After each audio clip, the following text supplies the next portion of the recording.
Selamat siang ya. Jadi nanti kita akan membuat eh, part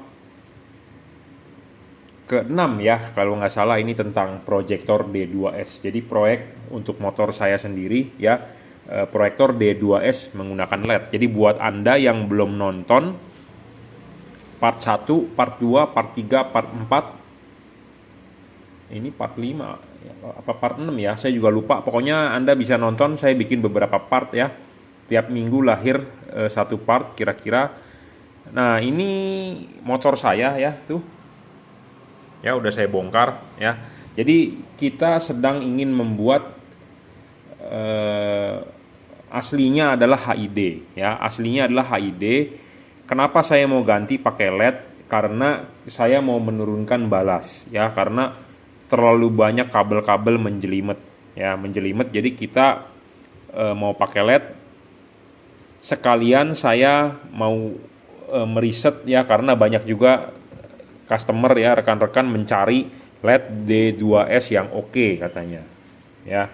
Saya sendiri jujur terus terang saya hobi, saya belum tahu mana yang oke, makanya kita searching ya, kita searching ya, karena saya juga orang biasa, saya bukan hanya pedagang tapi saya hobi. Saya berani merekomendasikan orang jika saya sendiri pakai sudah oke. Kalau saya pakai sendiri belum oke, saya tidak berani untuk menjual ya, seperti itu. Jadi bedanya hobi dengan pedagang ya di situ ya. Kalau pedagang pokoknya ada barang apa, pokoknya yang penting gue bisa jual, yang penting gue dapat duit. Mau bagus mau enggak urusan nanti. Saya masih ada sisi hobinya, jadi saya akan merekomendasikan mana yang oke, mana yang tidak oke ya. Jadi ini motor saya ya, menggunakan proyektor Bisenon 3 inci Koito ya. Ini tampak belakangnya, jadi ini adalah versi retrofit. Retrofit ini dilakukan oleh saya tidak mempunyai kontennya karena ini motor tahun 2013, jadi dibuat di tahun 2013.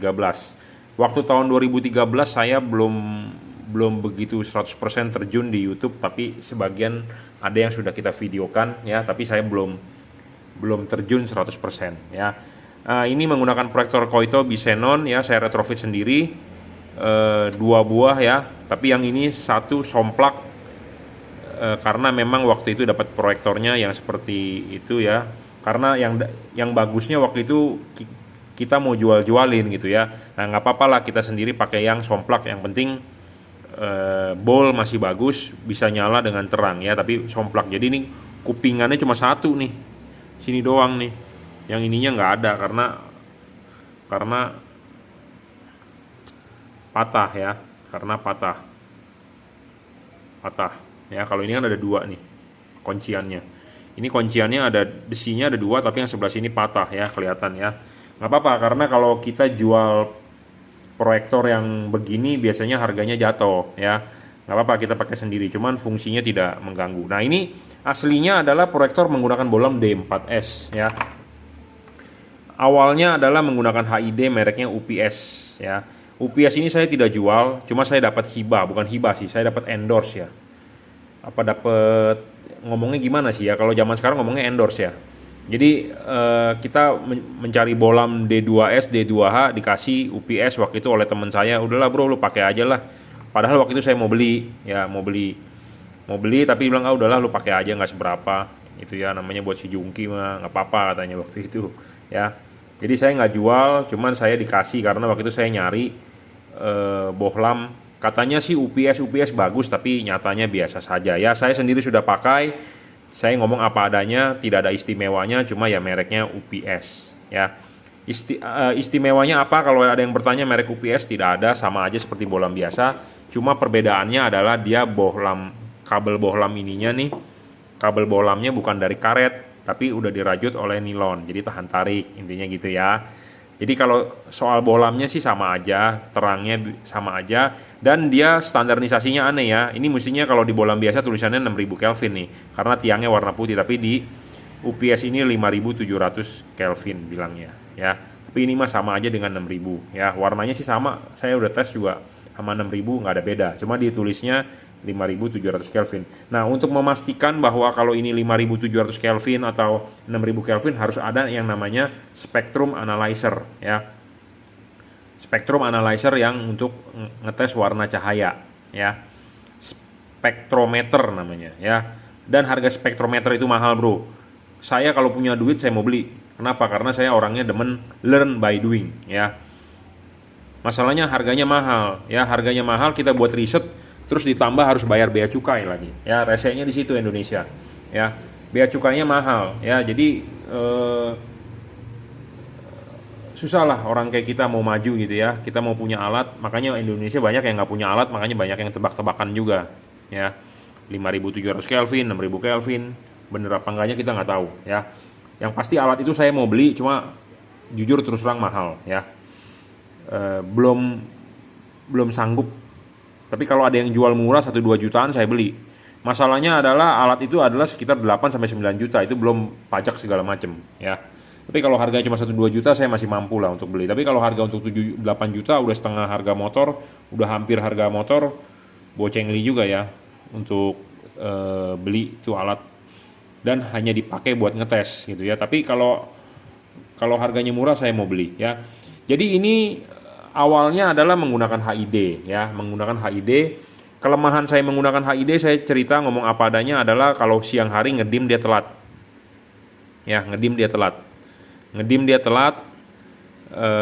Dan banyak peralatan lenong. Jadi peralatan lenong itu ya, jadi ini dipasang begini nih, tuh. Ya, peralatan lenong itu maksudnya dia ada balasnya, ya. Balasnya itu nanti saya tunjukkan, ya, ribet, bro, ngumpetinnya, bro. Ya, ada balasnya, terus dia ada kabel setnya, harus pakai kabel relay set, ya. Nah, sekarang saya mau mengganti menggunakan LED. Nah, LED-nya itu harus dudukan D2S. Ya, di part 1, part 2, part 3 ke part 4, part 5 mungkin ya. Part 4 atau part 5 saya juga lupa udah bikin berapa part, tapi intinya adalah ini video yang lanjutannya. Anda bisa nonton di situ, ya. Saya menjelaskan bohlam D2S bermacam-macam dari berbagai macam tipe modifikasi. Kita juga sedang mencari gitu. Banyak juga yang komentar ke saya bahwa saya perlu rekomendasikan dia bohlam D2S yang bagus apa. Saya sendiri sedang mencari. Dan ini kita akan mencoba di motor saya, ya. Kenapa saya mau ganti dari HID ke itu apa? Ke LED, karena nih Anda lihat nih HID. Ya. Ini HID, ya.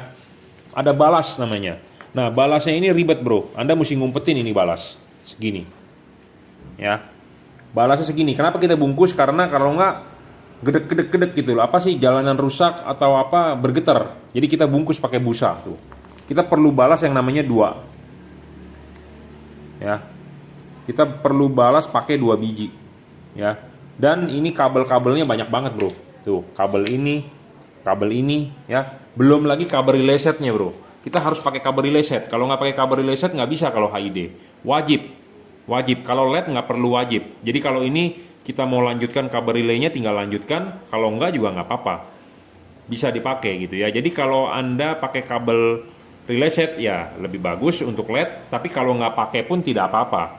Tapi kalau HID wajib. Kalau nggak bakal bisa nyala. Atau dia ngedip. Atau dia nggak kuat saklarnya. Biasanya saklarnya kalah, bro, ya. Jadi kabel relay set di sini bukannya membuat tambah terang, tidak, ya. Dia tidak akan membuat tambah terang, tetapi istilahnya untuk supaya saklar Anda awet, ya. Karena kalau Anda nggak pakai kabel relay set, saklar Anda sering kena biasanya, ya. Nah, ini awalnya balas ditaruh di sini, bro, berat nih, ya. Sering bunyi, ya, kercek gitu. Makanya di sini karatan. Nah, belakangan ini kita bungkus pakai busa, ya. Jadi banyaklah peralatan lenongnya, ya, di depan headlamp ini. Jadi makanya saya mau lepasin jadi supaya kelihatan simple. Jadi kalau Anda pakai LED, Anda nggak bakal nih ada beginian nih, ya, nggak bakal ada beginian, ya. Kabel relay set juga saya bisa lepas sebenarnya, tapi kalau ini udah terpasang tinggal lanjutin saja juga bisa nih, ya. Relaynya ini relay untuk HID-nya. Nah, ini dulu soket balasnya ini nih 2 nih, karena kan pakainya 2, ya, kanan kiri, ya. Jadi kenapa tujuan saya mau ganti, karena saya mau lebih ringkes gitu, ya. Wah, bro, nanti ada yang komen, bro kenapa lu nggak pakai proyektor LED aja langsung, biled sniper, UPS atau apa, Flying Eagle atau apalah. Masalahnya begini bro, saya males ngerombak ya, proyektornya ini udah bagus, udah dimodif segala macem ya. Kalau kita buka lagi headlampnya, terus bobokannya kita hajar lagi, juga istilahnya nggak efisien ya, keluar uang lagi satu, nyoba lagi ya, istilahnya pondasinya udah bagus, Anda punya bangun rumah pondasi udah bagus, Anda hancurin lagi juga nggak oke. Dan ada kekurangan dari proyektor LED menurut saya adalah dia nggak lebar outputnya, masih lebaran proyektor HID ya. Jadi kalau Anda mau nyari lebar, proyektor HID lebih oke dibandingkan proyektor LED.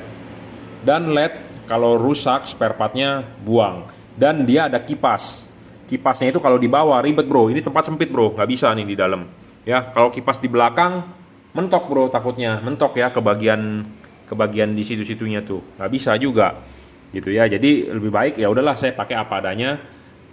Kita sekalian juga ngetes gitu ya, bohlam LED D2S mana sih yang bagus, jadi saya bisa merekomendasikan dan saya bisa jual untuk Anda yang mencari ya.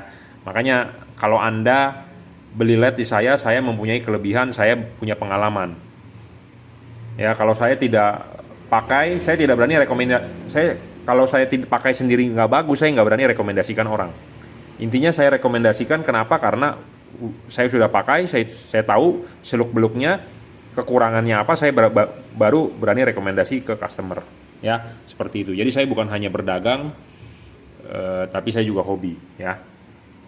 Nah, satu hal lagi ya untuk Anda yang retrofit, jadi istilahnya mengkonversi dari masang proyektor gitu ya, jangan lupa nih saya share apa adanya, saya ngomong ya. Kalau buat Anda yang bikin di bengkel-bengkel, jangan lupa pantat proyektor ini harus center di tengah, harus center di tengah ya, harus center di tengah ya. Karena sekarang banyak pedagang-pedagang yang bisa bikin juga, tapi bikinnya belum tentu bagus. Nah, saya share ini harus di center posisinya. Jadi kalau Anda tarik garis lurus pakai penggaris, ini juga tarik, harus ketemu titik tengahnya di sini, ya. Dan nongolnya juga harus sama antara kanan dengan kiri, jangan sampai berbeda gitu loh. Jadi maksudnya supaya begini, supaya sinarnya itu antara proyektor kiri dan kanan adalah seimbang. Ngerti ya? Jadi maksudnya supaya matanya nggak juling, mata antara kiri dan kanan nggak juling gitu ya. Banyak yang bikin seperti Ninja 250, Jet 250 ya, juling. Karena asal bikin atau tidak memperhatikan ya, asal bikin atau tidak paham yang meretrofitnya gitu ya. Nah, kalau saya share apa adanya, jangan sampai Anda beli yang tidak simetris, dan jangan mau Anda beli yang hanya diikat-ikat menggunakan kabel tis ya. Karena kalau diikat ke kabel tis Anda pengen main gini akan geol-geol. Nah, ini bener-bener padat ya, karena kita nggak tahu jalanan di Jakarta, jalanan di Indonesia itu Anda tahu sendiri lah, lobang banyak ya, lobang banyak, bisa saja Anda injak lobang langsung copot, goyang-goyang, geol-geol ya, seperti itu. Nah, ini proyektor OEM Bisenon. Nah, Anda lihat di sini ada kotak, apaan sih, nanti ada yang tanya. Di dalam ini adalah untuk solenoid high low, tapi di solenoid high low ini di sini dalamnya ada dioda ya, ada dioda banyak banget. Tetap saya pasang, saya nggak buang, tapi kalau Anda mau buang juga boleh. Jadi ini adalah sebenarnya untuk setrumnya supaya nggak feedback ya, nggak feedback. Jadi di sini ada dua dioda nih supaya nggak feedback, karena kan dia ada solenoid, ada magnetik, ada deflux per dt atau di per dt ya. Jadi seperti hukum apa sih, Faraday ya. Duh, susah banget bukanya. Bentar ya, saya taruh dulu nih. Ya, jadi ada deflux per dt, di per dt. Jadi ini di proyektor aftermarket nggak ada loh beginian. Tuh, dalamnya ada dioda, ada dua, satu gede, satu kecil. Ya, di paralel ya. Di paralel diodanya ada dua ya. Jadi ini negatifnya masuk ke negatif. Nah, sedangkan ininya positifnya juga pakai dioda. Ada jalur langsung, ada jalur bypass. Nah, ini negatifnya di paralel dua. Ya, pokoknya intinya adalah untuk supaya deflux per DT-nya nggak balik, jadi nggak bikin error lah, nggak bikin error. Jadi indikator high beam bisa nyala ya. Banyak kan kalau bagi Anda yang merubah begini indikator high beam, waktu Anda high beam nggak nyala, nah itu gara-gara main nge-bypass aja. Nah kalau ini akan normal ya, karena ini kan aslinya bawaan mobil ya. Jadi ini ada kotak begini isinya dioda ya, sengaja saya nggak buang. Sebenarnya saya mau buang nih, potong sini lebih ringkes ya, bisa, tapi ini biarkan saja karena ini Bisenon ya, aslinya HID, kita akan konversi ke LED ya. Oke, nanti saya lanjutkan videonya. Jadi video ini lahir bukannya cuma sehari 2 hari, tapi di sela-sela saya jam kosong ya, karena saya juga harus ngirim barang, harus mereview barang, harus kalibrasi segala macam ya. Terima kasih. Oke, selamat siang ya. Kita lanjut, ini modif lampu motor saya sendiri ya. Jadi ini sudah kita naikin ya, sudah kita gantiin menggunakan LED. Nah, selalu saya sering bilang ya, syarat bolam bagus, atau saya menjelaskan ya LED-LED yang bagus kalau bisa driverless.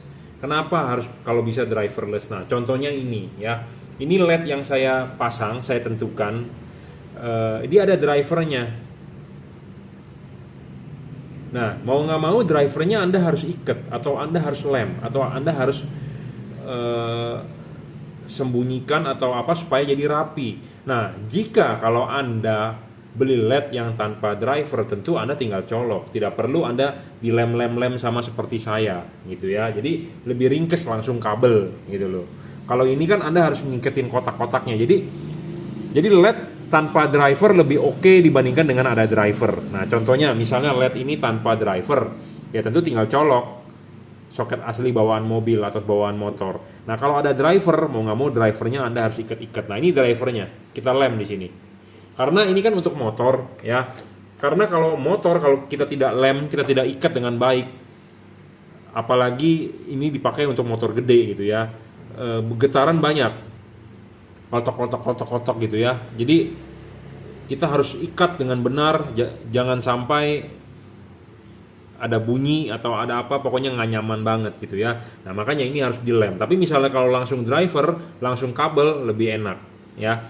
Jadi makanya kenapa selalu saya bilang LED kalau bisa driverless. Nah, kemarin ada yang berkomentar di YouTube saya bahwa si Jungki ini pelin-pelan katanya. Dulu bilangnya ada driver bagus, sekarang bilangnya nggak ada driver nggak bagus ya. Dulu bilangnya harus ada driver di luar baru bagus, sekarang kalau ada driver di luar dibilang jelek. Nah, begini maksudnya. Kalau Anda membeli orang awam, tentu lebih baik tanpa driver. Kenapa? Karena barang sampai dipasang tinggal colok. Nah, tapi kalau Anda demen modifikasi, tentu driver lebih bagus di luar. Contohnya untuk tipe Kri di luar. Kenapa? Karena kita bisa mengganti drivernya. Nah, contohnya LED ini asli bawaan pabrik ada drivernya nih. Ya, ada drivernya di luar. Nah, ini tipe Kri. Nah, kita mau upgrade wattnya jadi lebih gede, ya tentu ada driver di luar lebih enak dibandingkan driver di dalam. Itu maksudnya. Jadi jangan memputarбалikan fakta yang saya sering bicara di YouTube dengan berkomentar yang tidak pada tempatnya gitu ya. Jadi kalau LED ini kita jual untuk Anda semua ya, sudah kita mau jual dari Sabang sampai Merauke, customer bisa beli, bisa pasang, bisa gampang, tentu driver bagusan Insight. Kenapa? Karena kabel di sini nanti Anda tinggal colok. Tinggal sambung 12 volt dia nyala. Tapi kalau ada driver Anda harus ikat-ikat gitu loh maksudnya. Nah, ikat-ikat itu ya sama seperti ini. Jadi kita harus tempel dia nih. Nah, tempelnya ini juga saya tidak bisa menggunakan lem bakar. Kenapa? Karena driver ini kan panas. Nah, sedangkan lem bakar itu kan kalau kena panas meleleh, cair. Nah, jadi tidak bisa juga. Jadi lemnya harus pakai menggunakan silen Dextone ya. Kita silen, kita tempel. Karena kalau menggunakan lem tembak, lem bakar, si ini panas. Nanti waktu dia nyala ini panas, lemnya cair, copot. Jadi ada bunyi klotok. Nah, itu yang males. Gitu ya. Jadi Anda beli LED driverless lah ya. Tapi kalau Anda punya LED-nya yang tidak yang ada drivernya mau nggak mau ya Anda harus tempel, Anda harus ikat-ikat seperti ini, seperti di foto saya ya Anda harus ikat-ikat, jadi Anda membuang waktu ya. Nah terus syarat, selalu saya suka bilang syarat bohlam bagus adalah harus ada garis patokan ya, harus bisa adjustable ya. Bohlam ini adjustable, memang bisa diputar, tapi dia tidak mempunyai garis patokan ya. Garis patokan itu apa sih ya? Garis patokan itu apa? Nah, ini contohnya nih, LED ini ada garis patokan nih. Bentar saya ambil. Nah, ini LED yang saya jual, LED ini mempunyai garis patokan. Ya. Ini mempunyai garis patokan. Apa sih garis patokan? Jadi Anda bisa tahu LED ini posisinya itu di mana. Ini LED. Karena ini dipakai di proyektor, kalau ada garis patokan ini, nah Anda bisa tahu ini kondisi sekarang vertikal atau tidak. Jadi posisinya ini begini. Anda harus bisa tahu supaya memaksimalkan hasilnya kan. Nah kalau LED kayak begini nggak ada garis patokan, Anda bingung di mana dia vertikalnya, di mana dia horizontalnya. Karena kalau Anda intip dari depan, itu dia adalah berupa lensa. Anda kan nggak mungkin dong intip begini ke dalam. Oh posisi LED-nya dia di mana? Nggak kelihatan bro. Ya, nah makanya untuk Anda harus punya garis patokan ya. LED yang ada garis patokannya itu bagus ya. Jadi kita bisa tahu posisi LED itu di mana. Oh vertikal, oh horizontal, oh dia miring, oh dia begini. Nah kalau ini nggak bisa, Anda harus bikin sendiri pakai spidol, tandain ya. Nah saya menjual yang tipe yang sudah ada sebenarnya untuk memudahkan Anda ya, memudahkan Anda. Makanya kenapa kita membuat syarat bohlam bagus itu ada 1, 2, 3, 4. Karena berdasarkan dari pengalaman saya. Pengalaman saya sebagai hobi, saya terapkan di saya berdagang gitu. Nah, Anda sebagai customer udah langsung paham mestinya. Ya. Tujuannya adalah untuk memudahkan Anda pemasangan, karena pembeli itu kan bukan hanya orang yang paham. Kadang-kadang Anda berprofesi sebagai dokter. Dokter punya mobil mau terang, mungkin kalau dia dokter ngurus penyakit mungkin dia jago, suruh bikin resep jago, suruh masang lampu nggak paham bro. Nah makanya kita berusaha menjual yang se-PNP mungkin supaya si pak dokter bisa ya. Atau Anda tukang konsultan pajak yang beli, dia ngitung pajak jago bro, tapi kalau suruh masang lampu kan dia nggak mengerti, awam gitu ya. Nah makanya kita menjual LED yang se-PNP mungkin ya, karena namanya berjualan ya, kita ketemu orang yang dari berbagai macam profesi ya. Ada yang masih kuliah, ada yang sudah kerja jago, ada yang nggak mengerti sama sekali. Nah saya siap untuk memandu gitu ya. Nah jadi makanya perlu pemahaman ya. Kita menjual barang bukan asal jual, tapi istilahnya tahu apa seluk beluk yang barang kita jual. Karena gini loh, barang ini buatan Cungko, siapapun bisa import dari Cungko ya. Nah siapapun bisa import dari Cungko, siapapun bisa beli, kita jual di Indonesia. Tapi kan Anda juga tidak tahu mana yang bagus, mana yang jelek, mana yang stabil, mana yang oke, mana yang tidak ya. Karena LED itu banyak macamnya, ada sorotan samping, ada sorotan atas bawah, ada sorotan miring, ada yang adjustable, ada yang tidak ya. Jadi ini melengkapi video saya part ke-5 apa ke-6 ya, tentang proyektor D2S. Saya sebenarnya sedang mencari bohlam D2S ya, sedang mencari bohlam D2S untuk motor saya sendiri. Motor saya sendiri Jet 1000. Nah ini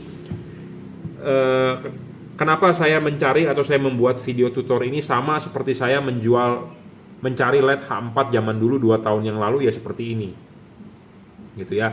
Ada tipe sorotan samping, ada tipe sorotan atas bawah, mana yang bagus, mana yang oke, baru kita berani lepas ke customer, kita jual. Nah saat ini sedang saya mencoba tipe D2S, saya sedang merakit ini. Nanti kita lihat hasilnya bagus. Nah nanti kalau bagus sempurna kita mau coba jual gitu ya. Karena saya menjual barang bukannya hanya jual. Saya sudah bilang kalau mau cuma jualan gampang, tapi bagus atau seluk beluknya kita harus tahu. Sebagai penjual kita harus tahu. Jadi saya tidak menyerahkan hasil pemasangan ke karyawan atau bagaimana, tapi saya sendiri. Jadi kita bisa tahu ya di mana kekurangannya, di mana kelebihannya. Beda dengan orang yang instingnya cuma jualan, pemasangan atau segala macam diserahkan ke karyawan, bosnya cuma tahu terima duit. Nah kalau yang kayak begitu Anda beli,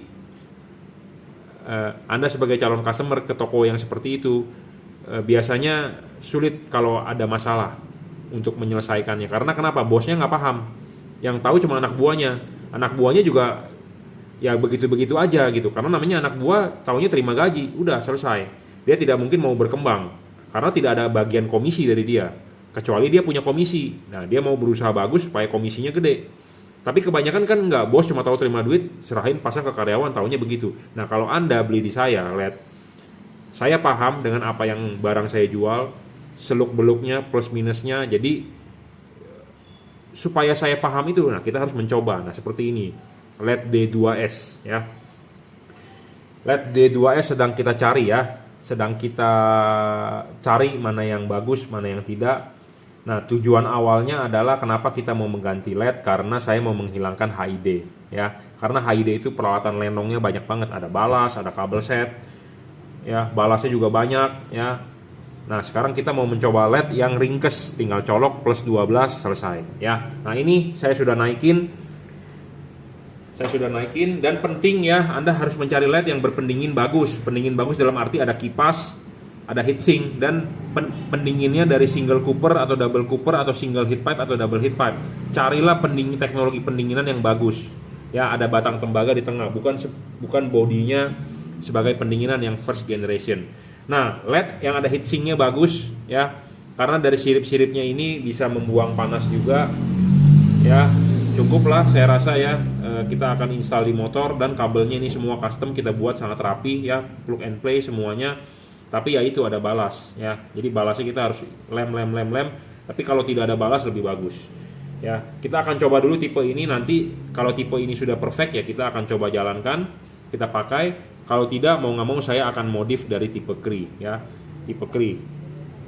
Nanti di video selanjutnya lah, part 7, part 8 nanti kita akan buat ya. Kenapa sih dulu waktu H4 kita tidak buat videonya? Karena mungkin waktu itu YouTube saya belum begitu terjun ya. Dan proses pembuatan ini juga tidak ada karena ini motor tahun 2013. Nanti ada yang berkomentar, "Pak, lu ngapain sih capek-capek pakai proyektor D2S terus kasih LED? Beli aja billet sniper." Saya selalu sudah bilang, ini sudah jadi bro ya. Kalau saya bongkar-bongkar lagi rusak ya. Jadi ya udahlah apa adanya. Kecuali nanti saya mungkin beli motor baru, ya baru kita build pakai proyektor. Tapi saya ngomong jujur terus terang ya, pakai proyektor itu output tipis. Mau pakai LED sebagus apapun, output pasti tipis, tidak bisa tebal. Ya, tidak bisa tebal. Tapi untungnya dari proyektor adalah satu, Anda bisa mengupgrade penampilan. Satu, kedua outputnya bergaris, patternnya bergaris, cakep. Ya, merata. Cuma kalau mau tebal kurang oke ya. Dan modifan ini polos ya, saya tidak memakai angel eyes, tidak memakai alis, karena kalau menurut saya itu norak banget ya.